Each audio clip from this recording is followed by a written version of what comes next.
Kung nadulaan ka na gana, syempre, bailuan na pisa-pisa para naman malipay ka. Ay, ambot na lang gina. So, magandang morning sa inyo mga guys. So, gindulong sa ato ng iyang moso nga bike, Kasi gusto niya palitan daw ng kanundel. Wow! Wow, gusto niya ginami pagidyaw. So, ayan nga ni mga guys. Ipalata ko muna sa inyo ang frame na ipapalit natin. Hindi naman siya brand new, Si kanan man siya, pero nami-nami lang Japon niya tsura, So, sa mga nakakita sa video nga ni, tani ma-share nyo danay, no? Para at least dumalipay-lipay man si Maninoy ninyo. Dasiga na i-click na. So, ito na nga ni mga guys yung gagawin natin. Dahil nga magpapalit tayo ng frame na siyempre maglilimpyo pa rin tayo na kanya mga pisa-pisa. Oo, kasi nga request ni Idol mga guys. Before natin ako na mga pisa-pisa nga pangusloon ta de limpyuan ta danay. About kay perfect na perfect. Kita yung magkayo maglimpyo about Ano ton ta ni? So, shoutout lang kali mga guys sa tagiya. Kanina ako makita mo na sa video nga about labalabang gayom-yuhom ng animal. Ay, ala. Wow! So, ano nga ni mga guys, dahil nga di bulitas, magiya nga hub, no? Siyempre, babaklason pa rin natin. Pero naman nakikita ko na yung mga guys. Limpyo-limpyo pa man sa gani. Pero hindi na, pati ka na. Limpyuan naman Japon para pagamit ni boss tanlas-tanlas.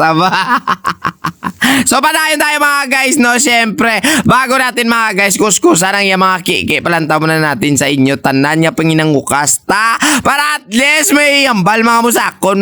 Grabe ka maglimpyos Ninoy ba? Grabe, ubus tayo giniya.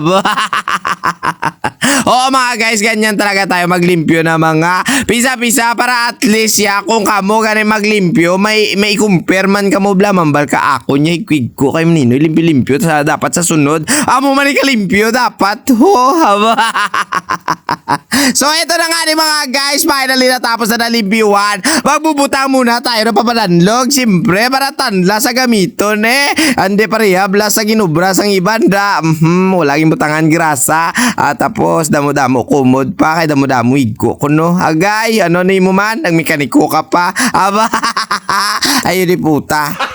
Gago! So para magtitindog na ang bike ni Idol mga guys, syempre itutuhog muna natin ang iyang asyak, no? Tapos eto na, ikakabit na rin natin ang iyang mga gulong-gulong para at least magmukhang bike kung tanawon.